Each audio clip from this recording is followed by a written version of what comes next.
Subscribe کریں اور دیکھیں ایک بہت ہی خوفناک ہارر سٹوری، اور بیل آئیکن کو دبانا نہ بھولیں۔ The haunted forest, the real story. یہ کہانی ہے ڈاکٹر کلارک اور ان کی بیوی ہیریٹ کی، جو اپنی زندگی میں بہت زیادہ پیسہ کما چکے تھے اور اب اپنی زندگی پرسکون جگہ پر جا کے گزارنا چاہتے تھے۔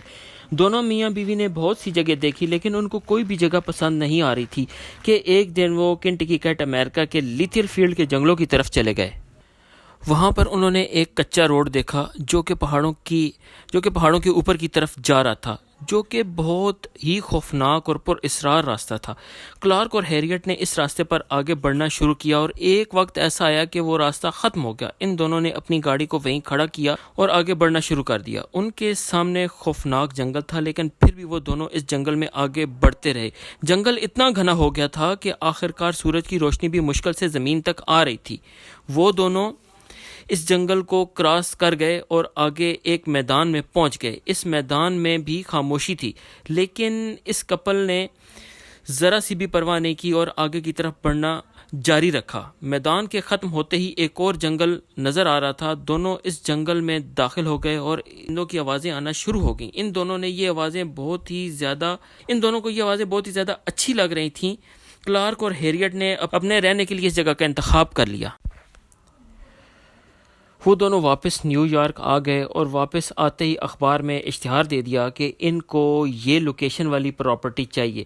یاد رہے کہ ان دونوں نے کسی سے بھی نہیں پوچھا کہ یہ جگہ جو ان لوگوں کو پسند ہے وہ کس طرح کی ہے اور یہاں پر کیا پرابلم ہو سکتی ہے یا آلریڈی کوئی کوئی واقعات یہاں پہ ہوئے ہیں۔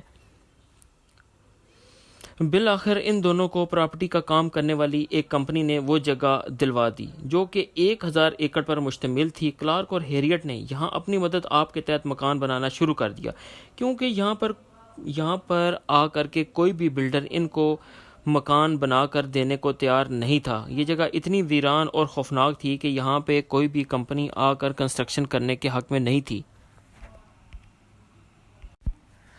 خیر، جیسے تیسے کر کے انہوں نے اپنا گھر بنا ہی لیا اور وہاں رہنا شروع کر دیا، لیکن ان لوگوں کو پتہ ہی نہیں تھا کہ اس جگہ کی اصل کہانی ہے کیا۔ دراصل اس جگہ پر ایک زمانے میں ایک گاؤں آباد تھا اور وہاں پر جو لوگ رہا کرتے تھے ان کے گھر کے بالکل قریب تھے،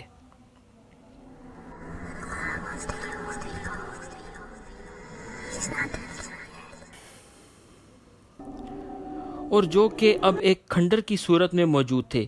اس گاؤں کے لوگوں کو ایک کریچر نظر آتی جو کہ کسی ایک انسان کو نظر آتی، اور جو بھی اس کریچر کو دیکھتا تو وہ پہلے پاگل ہو جاتا اور پھر مر جاتا یا خودکشی کر لیتا۔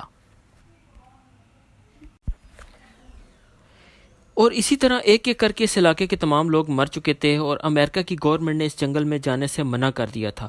لیکن خیر جو بھی تھا، کلارک اور ہیریٹ نے یہاں پر رہنا شروع کر دیا تھا۔ ایک دن اچانک کلارک کو واپس نیو یارک جانا پڑ گیا۔ کلارک نے ہیریٹ کو بولا کہ تم بھی میرے ساتھ چلو، لیکن ہیریٹ نے اسے یہی کہا کہ تم نیو یارک سے اپنا کام کر کے واپس آ جاؤ، میں یہیں رکوں گی۔